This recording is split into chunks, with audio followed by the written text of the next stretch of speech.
क्रम देव गति का भी अपने लिए लग जाता है। देव गति में भी ऐसा थोड़ी एक फिक्स आयु मिली हो आपको, कई प्रकार से वहां भी 10,000 साल की कम से कम आएंगे और बढ़ते बढ़ते वहां भी 33 साल आएंगे। लेकिन जो एक भवअवतारी देव है वो पर्याय तो अपन को आनंद के साथ स्वीकार। क्यों? वहां से एक भवअवतारी जो देव होंगे लोकांतिक देव, उनको पता है यहाँ से च्युत होंगे और पुनः जब मनुष्य बनेंगे तो नियम से मुनि दीक्षा धारण करेंगे और उसी भव से हम मोक्ष पद की प्राप्ति करेंगे ही करेंगे। तो बनना भी हो तो ऐसा देव बनने की तैयारी करो आप।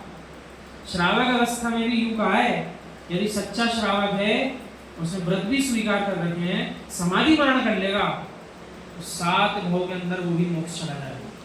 महाराज जी तो जाएंगे ही, श्रावक के लिए भी कहा है।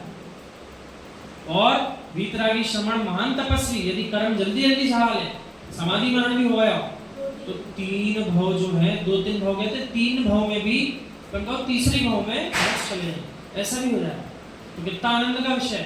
तैयारी कैसी करो? दौड़ लगाना हो तो दूसरे संसारी जीवों को देखकर धन द्रव्य कमाने की दौड़ मत लगाओ, उसकी कोई सीमा नहीं है, उसकी कोई सीमा नहीं है। आप जितना कमाओगे उससे ज्यादा कमाने वाले बैठे धरती। लेकिन लोकांतिक देव बनने के लिए दौड़ लगाइए, क्योंकि वे सब जीव नहीं बन पाते। विरले जीव उंगली पर गिनने लायक जो एक भवअवतारी लोकांतिक देव बनेंगे और अगली पर्याय से पुनः मुनि का धारण करके मोक्ष चले जाएंगे। दौड़ वहां की लगाओ कि वो बनने के लिए क्या करना पड़ेगा। वो बनने के लिए आपको माताजी बनना पड़ेगा और हम सबको वीतरागी श्रमण बनना पड़ेगा।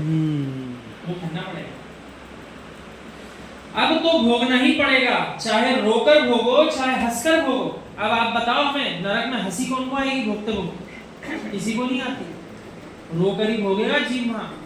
हंसने का तो इसलिए बोला कि रोज चाहे हंसो, रहना वहीं पड़ेगा, इसलिए ऐसा बोल दिया है। सब जीव रोते हैं वहां, रुदन करते हैं। बड़ी बड़ी शिलाएं होती हैं, वहां जाकर थोड़ी देर रुकना चाहता है कि चलो थोड़ी शांति मिले, तो शिला टूट टूट के गिरने लगती शरीर में, पूरी हड्डियां हाथ पैर टूट जाते हैं, छिन्न भिन्न हो जाता है शरीर, इतनी भारी भारी शिला गिरती है ऊपर से। और फिर जुड़ जाते हैं हाथ, फिर जुड़ जाएगा पैर। क्यों? पुनः गिरेगा कि नहीं गिरेगा, वही आपके ऊपर भारी हो जाता है। पेड़ों के नीचे जाता है तो पेड़ों के पत्ते कैसे होते हैं?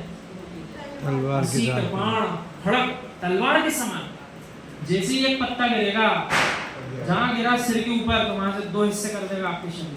पीड़ा पूरी होगी लेकिन पुनः जुड़ जाएगा। आज हमारे चित्रण देखने में आया, जीवों ने विदेश में क्या करना प्रारंभ किया? हूबहू आप ही के चेहरे का केक बनाना प्रारंभ कर दिया। हूबहू आप उसको देखोगे सीधे तो आप पहचान नहीं पाओगे मनुष्य लेटा हुआ है कि केक का मुख है। और फिर उसको बड़े अच्छे से काट रहा है, आंख के बीच में से काट रहा है, मुंह से काट रहा है और एक दूसरे को खिला रहा है।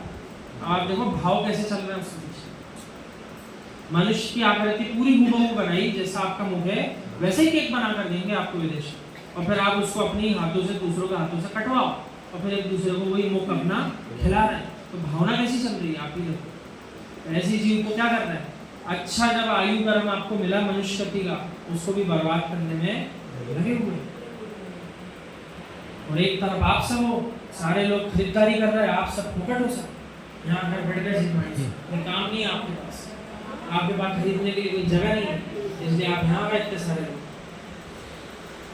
न पूजा की, न दान दिया, न शील का पालन किया, फिर जीवन में किया क्या? और न उपवास किया। इसे तुमने जड़ की क्रिया कह करके निज आत्मा की वंचना की। क्या बोला?